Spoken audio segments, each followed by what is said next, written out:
Hello students, welcome to BYJU'S IAS. Welcome to a session on economy this week, wherein we'll be taking some of the very important articles which have appeared in various business related newspapers and we'll be analyzing these particular articles. For this particular video, I've chosen the time period from 14th to 20th September 2020 and the articles that I've chosen are from Business Line, Hindu, Business Standard, Indian Express and Live Mint. Let's begin the discussion. The first article is related to LRS. Liberalized Remittance Scheme. First and foremost, LRS has been introduced by RBI in the year 2004. The basic objective of LRS is to provide Indian citizens to remit certain money out of India. For example, imagine there is an Indian citizen X. He would wish to invest in real estate outside India. He would wish to invest in stock market outside India, bond market outside India. Somebody could be going for education purposes outside India, or somebody could be going for tourism outside India, right? For medical expenses, etc. In all these particular cases, what is a common thread? They would want to take certain money outside India. That is, assuming they are going to, let's say, a country where dollar is used, they would want to convert their particular rupees into dollars. So this particular idea where certain amount of dollars will be allowed to be remitted, foreign currencies will be allowed to be remitted, is the idea of a liberalized remittance scheme. Under this particular scheme, we started with allowing these particular individuals to remit up to $25,000 every year, that is per annum. But presently, this particular limit as per RBI guidelines is $2.5 lakh or $250,000. In simple terms, annually, we can simply remit up to $2.5 lakh from India to rest of the world. Again, it is for what? Investment purposes, healthcare purposes, real estate, education, etc. This particular concept is called as a liberalized remittance scheme. And again, under this, for what purposes you are allowed to remit? Either it is under current account, capital account, all the guidelines will be issued by Reserve Bank of India. Now, very recently, in the concluded budget, Government of India announced a concept called as TDS under LRS. Now, in addition to LRS, you are supposed to read about TDS also. What is this idea for TDS? There are two ideas. One is a TCS and the other one is TDS. TCS stands for tax collected at source. TDS stands for tax deducted at source. Please understand both of them very, very carefully because you will get confused. TCS stands for tax collected at source. TDS stands for tax deducted at source. Both are imposed and collected under the concept of IT Act of 1961. What is the basic difference? In case of TCS, the tax is imposed and collected at source on incomes. For example, let's say hypothetically, TCS rate is 10%.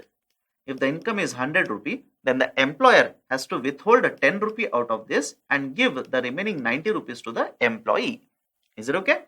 This concept is called as a TCS, tax collection at source.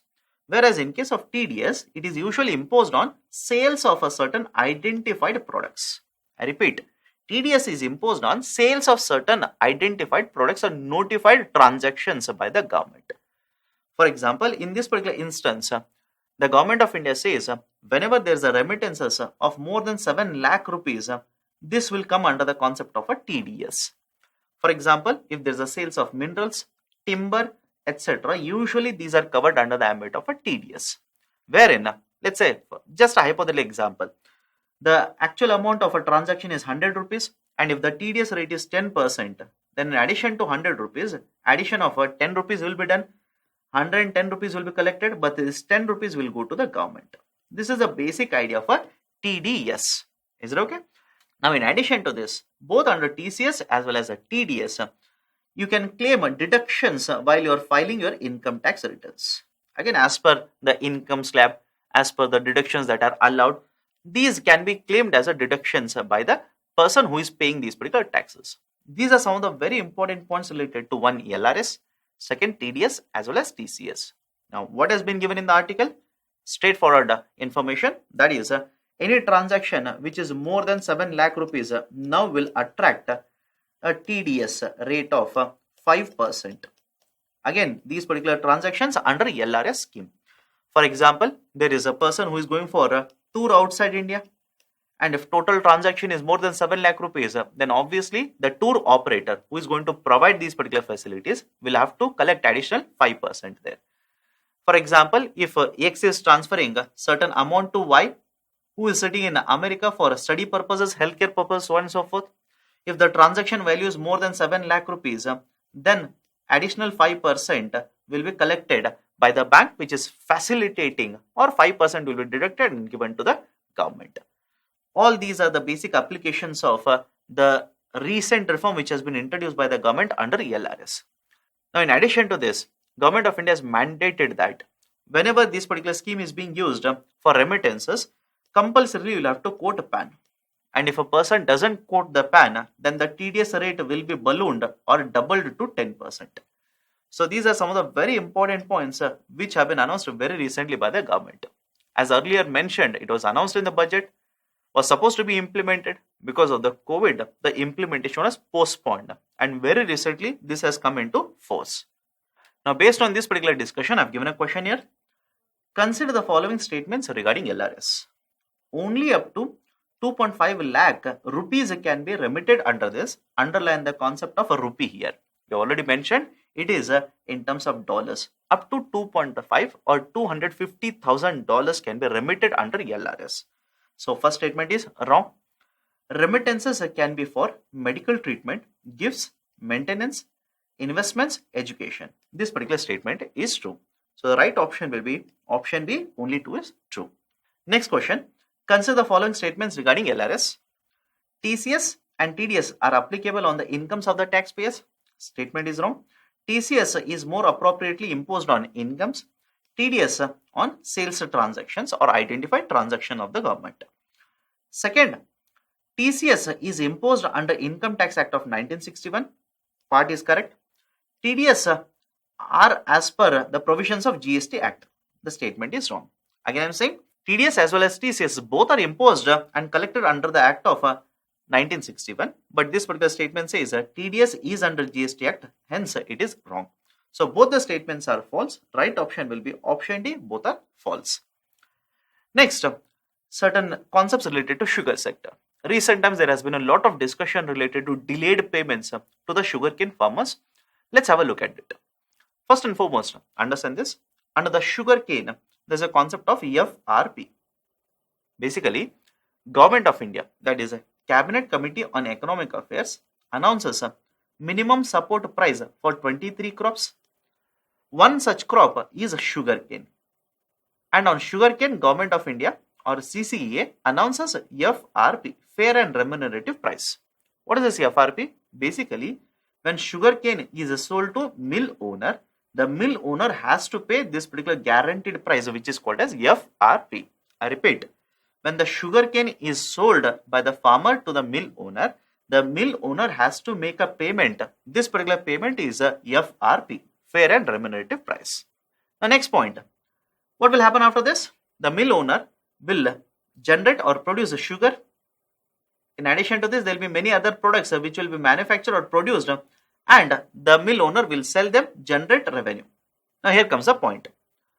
Majority of the revenue that is generated by the mill owners, that is around 85% of the revenue, actually comes from the sugar production itself. And the article mentions that the cost of production of sugar is somewhere in the range of 35 rupees to 36 rupees. And the realization value, that is when the farmers will sell the money, how much money do they get, is somewhere in the range of 32 rupees to 33 rupees per kg. So based on this particular number, the article mentions that the mill owners are incurring a revenue loss of around 3 rupees per kg of sugar. In addition to this, there is a concept of a minimum selling price in case of sugar. Now what is this minimum selling price? Again, remember this, minimum selling price is decided by the government. And this is the price at which the sugar mill owners will have to sell the sugar to the wholesale buyers in the market. I'll repeat the statement here. The minimum selling price is the minimum price at which the mill owners will be allowed to sell the price to the wholesale buyers such as beverage producers, biscuit producers, etc. in the market. And this particular minimum selling price is fixed at 31 rupees per kg right now. Very recently, Niti Aayog has asked for the government to increase this particular minimum selling price from 31 rupees to 33 rupees. And even the mill owners have been demanding this particular MSP, that is a minimum selling price. Again, I'm speaking of this particular price, not the other one. So this particular minimum selling price to be increased from 31 rupees to 33 rupees so that when they sell this particular sugar to, let's say, the wholesale buyers in the market, their revenues will increase, and when the revenues will increase, repayment will also increase. Now, in addition to this, the article mentions that, understand this very carefully, the cultivators, farmers of sugarcane will get usually the revenue paid in the period of 5 months, whereas the mill owners generally generate this particular revenue in a span of around 12 to 18 months or in the range of 12 to 18 months. So the problem here is mill owners will have to produce or use the sugarcane, produce the sugar, sell it in the market, and in a span of 12 to 18 months they are going to get the revenue. But this particular sugarcane which they have purchased, the payment of that has to be done within specific period of time which is prescribed by the government. Hence there is a lot of pressure on the mill owners. This is leading to what? Delays in the repayment to the cultivators or sellers of the sugarcane. These are some of the very, very important points which have been discussed in this particular article. So, based on this, I have given a question here. Consider the following statements regarding sugar sector. CSEP decides a MSP for sugarcane. Again, CSEP decides, underline the term decides. Please understand the flow chain here. CSEP, Commission for Agriculture Cost and Prices, will give recommendation to CCEA, Cabinet Committee on Economic Affairs. And CCEA is the body which will decide what should be the MSP. So, who will decide the MSP? CCEA. Who will recommend the MSP? CSEP. So, the first statement is wrong. Second, minimum selling price is the price that the mill owners will have to pay to the sugarcane farmers. Again, this is wrong. This particular statement is referring to what? FRP, fair and remunerative price. What is a minimum selling price? Whenever the mill owner will sell the sugar in the market, in the wholesale market, the minimum price that they have to charge is the minimum selling price. So, second statement, first statement, both are wrong. Right option will be option D, both are false. The next article is related to Banking Regulation Bill, which was very recently tabled in Lok Sabha. Now, first and foremost, RBI regulates the cooperative banks. And this particular concept of regulation by RBI on cooperative banks started long back from 1965 itself. But in addition to RBI regulating, there is also dual regulation done by the state cooperatives or register of state cooperatives. In simple terms, in case of cooperative banks, there is a dual regulation. And in recent times, there has been a lot of financial issues in the functioning of these particular cooperative banks. In order to address these particular issues, Government of India has introduced a banking regulation bill. Now, some of the very important points under this particular banking regulation bill are: one, once this particular bill is passed, becomes an act, the regulation of these particular cooperative banks will be done by RBI. Having said so, remember this, RBI will not be regulating all the cooperative societies in India. There are certain cooperative institutions which are focused on giving long-term loans to agriculture sector. These will be left out of the purview of regulation of RBI. But essentially, the urban cooperative banks will be coming under the full regulation of RBI. Second, though these particular institutions are coming under the regulation of RBI, it will not be affecting the powers that are given or the regulation powers that have been given to other institutions such as a register of cooperatives by the state governments. Third, very important point. Generally what happens is, if there is a cooperative bank which is under financial pressure, there is a huge amount of losses which is incurred and there is a repayment which has to be done. RBI will sweep in into the system and impose a moratorium on the repayments. That is, basically RBI will restrict how much deposits will be withdrawn. Because if there is no moratorium put on the deposits withdrawal, the customers who are in the panic mode will simply keep on withdrawing the funds and the bank will simply run into a situation called as a bank run situation. To basically ensure that this situation doesn't happen, RBI will impose a moratorium. But customers will always argue against this particular moratorium which has been put on the withdrawals. Now, to address this particular situation, Government of India has stated that RBI can simply go for amalgamation of the banks. whenever there are certain issues with the financials of these particular banks without having to put a moratorium on these particular banks. Next very important point. Now Government of India has allowed these particular cooperative banks to go to market and raise funds. In what way? They can issue preference shares, they can go for private placement, they can issue non-secured debentures in the market. These are some of the routes which have been allowed by Government of India to these particular cooperatives so that they can raise money by issuing these kind of instruments in the market. So these are some of the very important points related to the banking regulation bill which has been tabled very recently by the government in Lok Sabha. Now the important point that you need to remember is this. In recent times there has been a lot of issue with the functioning of the cooperative banks, and by improving the regulation and supervision of RBI on these particular cooperative banks, the Government of India is trying to address this particular issue. In addition to this particular article, there is another very important interesting article related to banking in India. In recent times, there has been a lot of discussion with respect to the competition between the public sector banks as well as the private sector banks. And most of the experts are saying over a period of time, the private sector banks are becoming very competitive and are eating away the market share of the public sector banks. Now, especially in this particular situation of pandemic, when the whole banking sector is affected, the public sector banks have taken a very good initiative of providing doorstep banking services. That is basically around 12 public sector banks have come together and they have launched this particular idea of a doorstep banking initiative, wherein host of or huge number of services will be provided at the doorstep of the consumers or customers itself. Now, as per this particular article, the information that has been provided is under this particular idea of a doorstep banking facility, certain amount will be charged. That is around 75 rupees plus cess will be charged. But the services which are provided will be a check draft, pay order facility, new checkbook requisition slip, 15G, 15H form, IT or GST challenge, standing instructions request, etc. In addition to this, the article also mentions that there is a concept of a feet on street. That is basically the agents of the bank are providing additional services to the customers, such as account statement, non-personalized checkbook, draft, pay order, term deposit receipt, TDS form, form 16, and a prepaid instrument gift card. So these are bouquet of services which are being provided to the customers at their doorstep.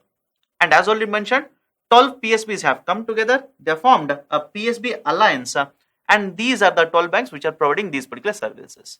As per the article, their main target customers are senior citizens, defense personnel, Central Reserve Police Force personnel, widows, differently abled students, salaried employees, shopkeepers and street vendors. In addition to this, another point which is mentioned here is these particular 12 PSBs are under the aegis of Indian Banks Association. So these are some of the very important points which have been mentioned in this particular article. The next article is related to dispute resolution. First and foremost, in the earlier videos, we have discussed that USA and China are involved in a trade war, wherein USA has imposed a huge number of tariffs on exports coming from China, and China has retaliated, imposed tariffs on the goods which are coming from USA into China. In addition to this, many other countries along with China or in addition to China have filed complaint against these measures or tariffs which have been imposed by USA. And very recently, WTO has ruled in favor of China with respect to the tariffs which are imposed by USA on the imports coming from China. In simple terms, the WTO dispute settlement body has stated that the mechanism through which these particular tariffs are imposed by USA are basically violating the international trade guidelines, and hence USA is supposed to withdraw these particular tariffs. Now, what is the importance of this particular article from the context of India? India is also involved with respect to some of the tariffs which are imposed by USA. For example, USA has imposed tariffs on steel and aluminum exports which are going from India, and India is opposed to these particular tariffs. In addition to this, in recent times, there is one point of friction that is happening between India and USA. That is, India is planning of imposing taxes on certain digital companies, and USA is opposed to this particular idea and has stated that there will be certain retaliatory measures if India goes ahead with this particular plan of imposing taxes on these particular digital companies. So in this particular context, this order of a WTO panel becomes very, very important for India. Okay, so this is the basic gist of the article. Although much information has been provided, all of this particular information we have already discussed in the earlier articles. So this is the latest update. Next, concept of country of origin. Now, very recently, Government of India has brought into force the Customs Administration of Rules of Origin under Trade Agreements Rules 2020 or Carotar 2020. Now, what is this idea for rules of origin? Now, generally, this particular concept of country of origin comes into picture whenever, let's assume, a country X wants to identify certain items and find out where these particular items are originating from. Now, what is the need for identifying the origin country? Country X might be imposing anti-dumping duties, might be providing certain preferential treatment, might be imposing certain restrictions on quotas also, so on and so forth. In all of these particular issues, it is very pertinent or important for government of country X to identify from which country actually these particular imports are coming from. For example, in recent times, Government of India has stated that it is worried about the imports which are coming from China. And if Government of India imposes, let's say, higher tariffs on these particular imports which are coming from China, there is a danger that China may simply export these particular commodities to another country Z and then export these particular commodities into India. And what if India and country Z have got a preferential tariff agreement or a trade agreement? Basically, it means China is routing the products, circumventing the additional tariffs which are imposed by Government of India. So even under this particular process, India's imports will increase. The domestic companies will get affected. How do you protect in this particular situation the domestic market? So Government of India very recently has introduced a concept of a country of origin under Carotar rules. Under this, the exporter of, let's say, country Z who is exporting to India will have to prove that certain value addition has been done by him when he is exporting these particular goods to India. And when he proves that certain value addition has been done by him, only then Government of India will not be identifying these particular products and imposing additional tariffs. That is a basic idea of a country of origin which has been introduced very recently by the government, and Government of India stated that it is the duty of importers to prove that these particular products which they are importing is following the concept of a country of origin. Okay, so this is there in the newspaper. Please be very, very careful with respect to this. Now, with respect to this, I have given a question here. Which of the following is or are the objective or objectives of enforcing rules of origin? To implement anti-dumping duties and safeguard measures? Yes. To determine whether imported products shall receive most favored nation treatment or preferential treatment? Yes. Both the statements are true. Right option will be option C. Both are true. The next article is related to public procurement norm. Now, you don't have to read in detail about a public procurement norm. In simple terms, in order to promote the concept of a self-reliance or Atmanirbhar Bharat, very recently Government of India has amended the concept of a public procurement norm. Under this, basically what he has done is, he has identified certain manufacturers as a class 1 and a class 2 suppliers, or companies have been identified as class 1 and class 2 suppliers. As per earlier concept or earlier order, these particular suppliers to the government should have a local content of at least 50% and 20% respectively. And as per the latest change which has been introduced by the government, now the nodal ministries or departments can notify higher domestic content as per their requirement. This is the updated information with respect to Government of India amending public procurement norm to allow more local content. In simple terms, what Government of India is trying to do is, let's assume there is a company X which is supplying certain items to government. Then Government of India says, if you want me to continue to procure from you, you will have to have more local content. In simple terms, you will have to procure more from the companies which are manufacturing in India. The whole idea is promoting self-reliance here. By increasing the domestic content requirement, Government of India says you will have to source more from the domestic market. and which will help in reviving of the domestic market, which will help in these particular companies procuring more and more, and the domestic manufacturing will be helped by this. So that is the basic idea here. In addition to this, Government of India stated that if Indian companies are prohibited from participating in foreign orders, that is, let's assume a foreign country Y and a domestic company, that is an Indian company, is prohibited in country Y from participating and selling to government there, then any company from country Y which is present in India, that will also be prohibited by Government of India. So these are the two very important changes which Government of India has done as per the latest public procurement norms. So these are some of the very important articles as well as the questions related to these articles for this particular time period. Thank you. Have a good day.